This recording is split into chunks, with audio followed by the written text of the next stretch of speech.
is the Big O Show. This is the Big O Show.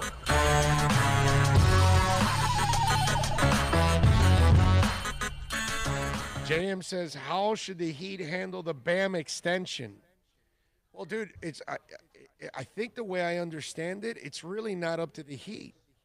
If Bam wants to sign a max deal now, he can, or he holds out till next year for a super max deal. I think that's the way I understand it. And if that's the case, I don't think the Heat have a say here. It's up to Bam and his agent, and Bam suffered the injury this year. So I don't know how he's going to look at it and say, you know, I'll take the money right now because I don't know what's going to happen a year from now. And if I blow my knee, they may look at it differently or whatever. And I think I may be wrong. Somebody can correct me out there if you want. But I think that's how it goes. Knowing Bam, at least from what I see, he's going to wait for the Supermax next year. Because a guy like that is one of those blue-collar guys, and he's just going to say, you know what, nah, I'll be fine. Let me get the Supermax deal, and I'll go for it. Plus, there might be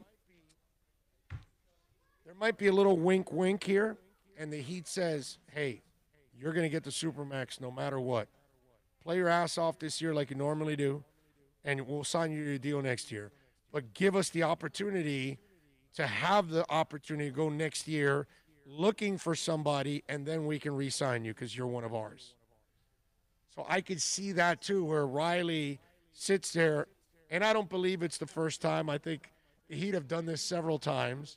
And I think the reputations around the league that, hey, the Heat keep their word. They'll tell you that they'll sign a guy and that they'll sign you at the end of the year. They're going to sign you. And I think that's what's going to happen. That would be my prediction, okay?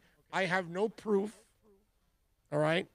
I mean, I do have proof of wink with the Heat because it happened with that guard a few years back. What's the name of that European guard that was here? You remember that? They promised him $1 million after they allowed him to cut him or whatever and dump him, or he checked out or whatever it was, but he allowed some money to get freed up, and then there was a wink deal, and they brought him back the following year, even when they didn't need him, really. If I remember correctly, they didn't even need him. I want to say he has a B in his word. In his last name. I'm trying to remember the damn name. It is so hard to remember every little, what's it called? Detail of my life in sports. He played for the San Antonio Spurs. He was a European guy.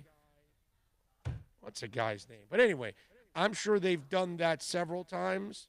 I could see that happening again. Hey, Bam, wink. We'll take care of you next year. I know you could get the max now. We'll give you the super max next year. You're one of ours. Benno Udre. Thank you. JM sent in Benno. And right away, Udre. I remember the last name. Thank you, JM. That's the guy. Wink, Benno. Man, am I glad we signed him back, huh? Yeah. What a major impact. No, but no. It was great. No. It was an awesome thing. I just don't remember now who's the player they got because he did that. He allowed them to actually add somebody really good, and so he did the Heat a huge favor by stepping away and getting cut. I'm just talking about the actual individual impact he made. Oh yeah, no, he was solid. He was solid as a veteran guard off the bench. I mean, I read that Giannis. I wouldn't diss Benno Udre. I read that Giannis and Bam have the same agent. Yes. They obviously have to have a relationship of some discussion, talks, something. Maybe not. Same agent. Maybe not. You never know. Not Bam. If you're listening, get your agent to get you hooked up with Giannis, bro. Maybe. Get in his ear, man. Well, Giannis is a big fan of Bam's. Remember, he picked him for the All-Star game. Yes, he did. So, yeah.